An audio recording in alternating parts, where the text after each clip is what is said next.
Essa dimensão que a gente vive seria a terceira dimensão. Sim. É a dimensão o quê? De experiência, de matéria, de contato. Então, o que acontece aqui? A gente encarna, a gente tem um corpo que está vivendo uma consciência. Quando a gente pensa em quarta dimensão que é o mundo dos espíritos. Mas a quarta dimensão ainda tem um nível de consciência parecido com o daqui da Terra. Por quê? Porque na quarta dimensão é como se fosse uma terra plasmada.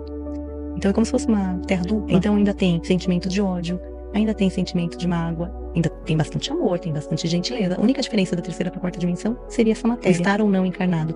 Eu falo que é o grande carandiru cósmico quando a gente tá aqui em terceira e quarta dimensão, que você morre, desencarna, vai para a quarta dimensão. Faz projeção astral. O limbo seria na quarta dimensão. Só que a parte sombria. Quando você faz projeção astral, que seu espírito desprega do corpo, você anda onde? Você anda aqui, nessa quarta dimensão, em geral, que é o mundo dos espíritos. Que é um mundo mais sutil, que já desprende a matéria, desprende tem.